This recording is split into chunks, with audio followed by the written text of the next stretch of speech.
हरिओम तत्सत। आज काफ़ी दिन बाद मैं ये सोच रहा था कि मैं कई मंदिरों में गया, मुझे एक ही चीज़ समझ में नहीं आई कि लोग आस्था के नाम पे क्या क्या कर ले जाते हैं। क्या ऐसा करने से भगवान खुश होते हैं? जितने भी विष्णु जी के मंदिर हों, राम जी के हों, हनुमान जी के हों, कृष्ण जी के हों या शिव जी के हों,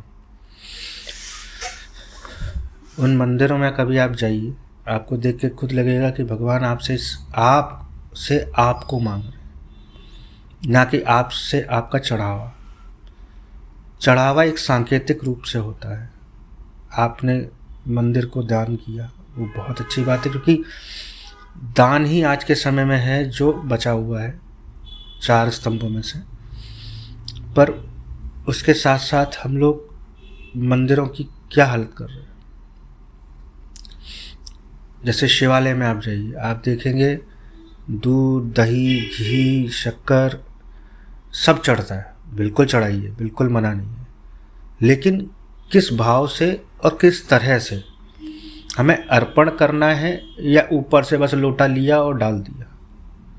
अब वो वहाँ पहुँच रहा है, नहीं पहुँच रहा है, बस धक्का मुक्की में गए और हुआ।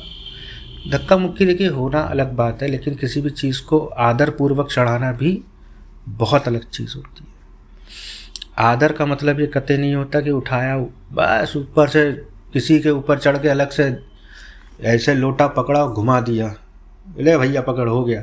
ऐसे नहीं करना चाहिए, ये गलत है, ये आदर नहीं है, ये अनादर हो जाता है। उसके बाद आपने कभी देखा होगा कि दूध दही के साथ घी, शक्कर, ये सब चढ़ता है, तो वो सब चीज़ें सांकेतिक रूप से थोड़ी चढ़ानी होती हैं। पता चला बाल्टी लेके चढ़ा रहे हैं, पता चला लोटे में भर भर के चढ़ा रहे हैं। गुड़ चढ़ाना हुआ तो गुड़ भाई इतना सा भी चढ़ा सकते हो, ये इतना बड़ा डलिया लेके उसके ऊपर रख देना शिवलिंग पे, क्या ये शोभा देता है? क्या भगवान इससे प्रसन्न होंगे कि आपने लिया डलिया पूरी की पूरी रख दिया? वो कहाँ जाएगी? वो वेस्ट ही होगी, उसका कोई उपयोग होगा? बात यहाँ उपयोग और दुरुपयोग या अनुपयोग की नहीं हो रही है। बात हो रही है कि हम आस्था के नाम पर अपने साथ क्या कर रहे हैं और भगवान के विग्रह के साथ क्या कर रहे हैं। हमें साफ सफाई का ध्यान ज़्यादा रखना चाहिए या आस्था के नाम पे गंदगी फैलानी चाहिए? ये सबसे बड़ा सवाल आज हम लोगों के लिए बन चुका है, अपनी अंतरात्मा से पूछने के लिए। इसे आप किसी और से पूछने की जरूरत नहीं है। कोई पंडित आपको इस बारे में नहीं बताएगा, कोई आचार्य आपको इस बारे में नहीं बताएगा। आपको स्वयं से इस बात को पूछना होगा कि हम इतने से गुड़ के टुकड़े को चढ़ाना हमारे लिए बेहतर है, या पूरी पूरी इतनी बड़ी डलिया को चढ़ाना बेहतर है? इतनी बड़ी ढेली चढ़ा के क्या होगा? भगवान ज़्यादा प्रसन्न हो जाएंगे? ऐसा कुछ नहीं है। या दूध हम इतना सा जल में ही डाल के तब चढ़ा दें, अर्पित कर दें, उससे भगवान प्रसन्न होंगे? या पूरा का पूरा 5 लीटर का केन लेके पहले चढ़ाएं तो उससे ज़्यादा प्रसन्न होंगे? चढ़ाना बुरा नहीं है, चढ़ाने की प्रक्रिया का क्या यूज़ है उससे वो मैटर करता है। आपकी आस्था कितनी प्रबल है ये मैटर करती है, कैसे है वो मैटर नहीं कर रही है। आप धर्म की आड़ में अधर्म तो नहीं कर रहे हैं, आप नियम की आड़ में नियम का पालन करने की जगह नियमों की अवहेलना तो नहीं कर रहे हैं। हमें तो ये देखना है। हो सकता है मेरी बातों से बहुत लोगों को बुरा भी लगे कि ये ऐसी बात क्यों बोल रहा है, क्योंकि मैंने चीज़ों को बहुत जगह ऑब्जर्व किया है, बहुत जगह देखा है कि हम लोग करते क्या हैं। आखिर जो हम कर रहे हैं क्या सच में किसी काम का हो है वो? मैंने ये कभी नहीं कहा कि, जैसे बहुत लोगों का आपने सुना होगा कि शिव जी पे दूध चढ़ाने से अच्छा तो किसी गरीब को पिला दो। मैंने कहा भाई उसका मैटर अलग है, ये मैटर अलग है। वो क्यों चढ़ाया जाता है उसके पीछे कई तर्क हैं। शिव जी पे दूध, दही, घी, शक्कर, गन्ने का रस, इत्र और गुड़, बहुत सी ऐसी चीज़ें जो चढ़ाई जाती है। कई तरीके के अनाज हैं, दाल हैं, क्यों चढ़ाए जाते हैं उसके पीछे पूरी एक डिटेल है। पर क्या हमको बोरा बोरा भर के चढ़ाना है या लीटर की कैन भर के चढ़ाना है, ये मैटर करता है। हम अपनी आस्था को दिल से चढ़ाएं, समर्पण दिल से करिए, और ये सारी वस्तुओं का सांकेतिक हो भाई इतनी सी भी काम कर सकती है। उसके लिए आपको किलो भर चढ़ाने की जरूरत नहीं पड़ेगी या लीटर भर दूध चढ़ाने की जरूरत नहीं होगी। आप पहले इन चीज़ों को समझो, ये समझना हमारे लिए बहुत ज़रूरी है। इसी तरह हमें अपने बच्चों के अंदर भी जो संस्कार देने हैं वो भी समझने ज़रूरी हैं कि जो हम उनको संस्कार दे रहे हैं कि हमें कहाँ कैसा आचरण करना चाहिए, हमारा ड्रेस कोड या हमारे परिधान कैसा होना चाहिए, जगह विषय वस्तु और के हिसाब से। स्कूल के टाइम पे तो आप स्कूल यूनिफॉर्म पहना के भेज देते हैं क्योंकि वो स्कूल का नियम है।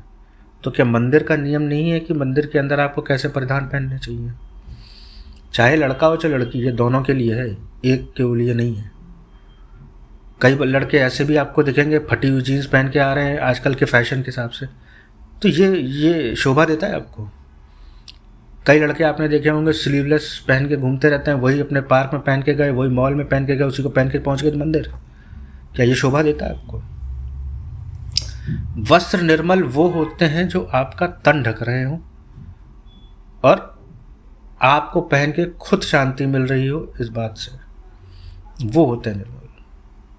तड़क भड़क से आप क्या दिखाना चाहते हैं? तड़क भड़क आप दुनिया को दिखाइए, कोई दिक्कत की बात नहीं है, क्योंकि आज के समय की दुनिया जो है वो दिखावे की है। लेकिन आप जिसके द्वार जाके पूजा अर्चना करके कर रहे हैं वो दिखावे पे विश्वास नहीं करते, वो आपकी आत्मा पे विश्वास करते हैं। आपकी आत्मा कितनी निर्मल है, कितनी कोमल है, कितना आस्था उसके अंदर है, और क्या आप समर्पण करने लायक योग्य हैं या नहीं है। भगवान को उस बात से मतलब होता है, भगवान को आपके दिखावे से मतलब नहीं है। और यही मैं आप लोगों से अनुरोध करता हूँ कि अपने बच्चों को भी सिखाइए, उनको संस्कार ये दीजिए कि जब आप मंदिर जाएं तो मंदिर के अंदर हमको किस तरीके से व्यवहार करना चाहिए। हमको वहाँ चीख चिल्लाहट करनी चाहिए, रोना धोना चाहिए या खेल कूद करना चाहिए। मंदिर का प्रांगण खेलने कूदने के लिए बना है या भगवान की आस्था के लिए बना है? उनको ये डिफ्रेंशिएट कराना या इन दोनों के बीच में बोध कराना कि बेटा पार्क किस लिए बना है, मंदिर किस लिए बना है, घर किस चीज़ के लिए होता है, और शॉपिंग मॉल किस लिए होता है, किसी आप क्या नाम है सरकारी संस्था के अंदर जाते हैं कि हमारे साथ, वो किस लिए है, किसी शादी ब्याह में जाते हैं तो वहाँ कैसे आचरण करना है।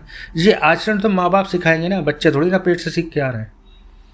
ये तो सिखाना माँ बाप का फ़र्ज़ है, हमारा फ़र्ज़ है। तो अब ये हमें डिसाइड करना है कि हमें अपने बच्चों को कैसा बनाना है। अब ये आपने नहीं सीखा तो ये सोचिए गलती किसकी है। अब कोई ये ना कहे कि बच्चे जो हैं वो गलत है या आज की जनरेशन गलत है, ना, जो आप सिखाएंगे वो आपके बच्चे सीखेंगे। तो ये जानना बहुत ज़रूरी है। इसलिए मेरी आप सबसे अनुरोध है कि कृपया इस चीज़ को विचार करें, अपने अंदर मानवता ग्रहण करके नियमों को किस तरह से निभाना चाहिए वो देखें, और संस्कार किस तरीके से अपने आने वाली जनरेशन को देना है, जिससे कि हमें अपने धर्म का निर्वाह धर्म के अनुसार कर सकें। नमस्कार।